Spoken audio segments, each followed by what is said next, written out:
Shit mo. Yeah, let's get it. Release. Go.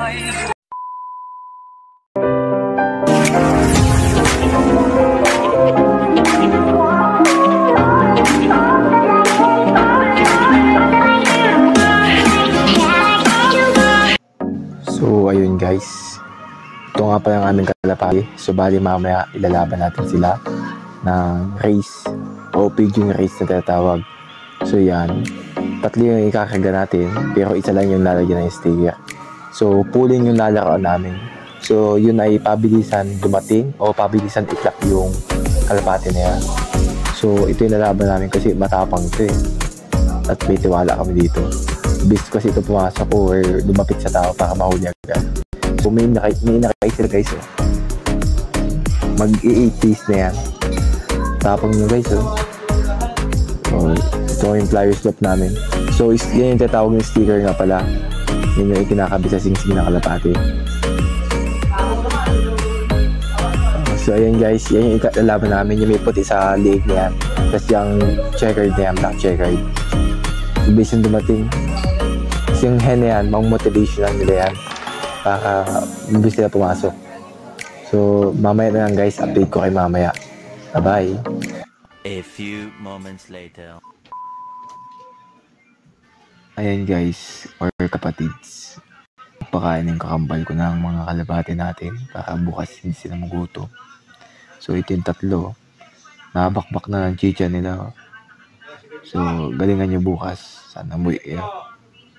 So ako ang mapainom yun guys. So si Ambalay, yun o, nagpapakain pa ng mga breeder natin. Update ko kay mamaya pag mapainom na ako. 5 minutes later. So yung mga kalapatids, kumukuha na ako ng painom nila. So hindi ko haluan ng gamot yan. 2 very boring minutes later. So yun guys, or mga kalapatids, painumin na sila.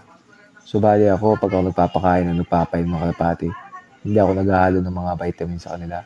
Pero nagbibigay ako ng vitamins sa kanila, katulad ng multivitamins at calcium. Kasi yun ang kaya ng pera ko.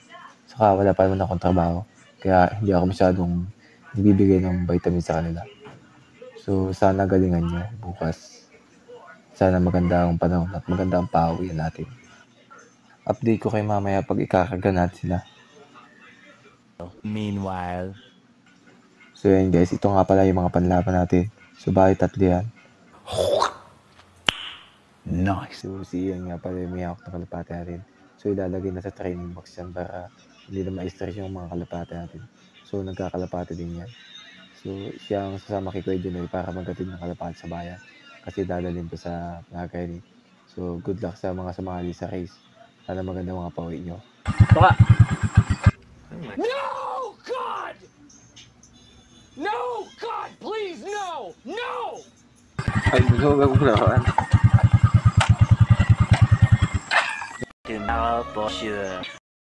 So, good morning mga kalapatid. So, ngayon nga pala yung abangan natin ng mga kalapati. So, ang release point nila ay sa Timonan, Quezon. So, good luck sa atin. Shit mo. Yeah, let's get it. Release. Go. Ayan na lang. Timonan. Release. Alas 7 ang release. Hindi makulim-lim lang.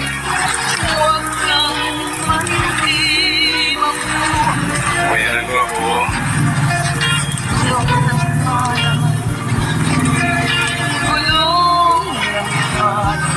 Timonan. Yes. Maulap oh. Maulan. Ilang kanina eh. So mamaya, dyan yung dadaan. Yan yung dadaan. Yung kalapati. Dito ang galon. Ha? Diretso yun dyan. Dito isa. Kaso isa lang sinayo namin. Yun nandito na sinayo namin kasi motivation niya. Mahilig siya matapang. So update namin kay mamaya. 2 very boring minutes later.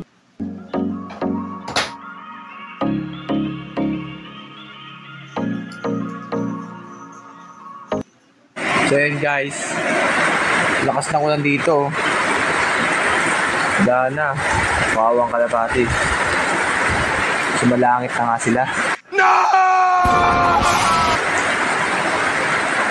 Balo na yung kalapati namin. Balo na.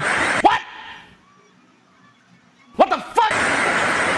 Pero uwi yun. Uwi yung kalapati namin. Naniniwala ako sa kanila. 75 years later.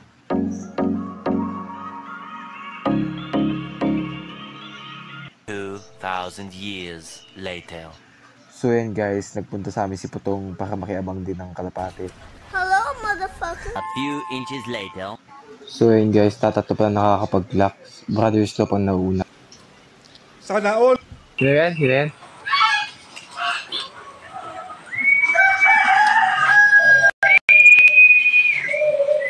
Kalugan mo yung pakain.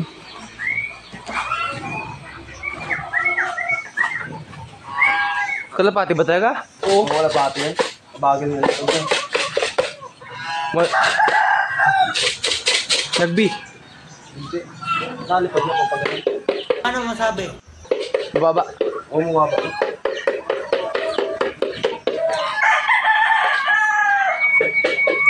Ang dami nang dumaan pero hindi.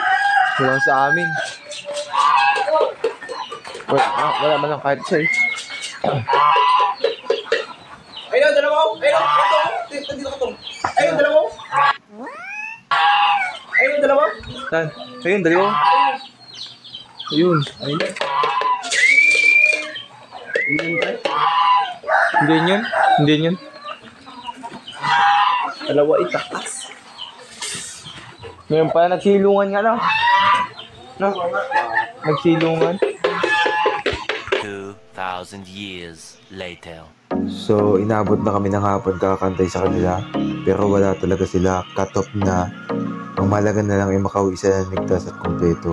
So, dito ko tatapos yung video na to. Bye-bye.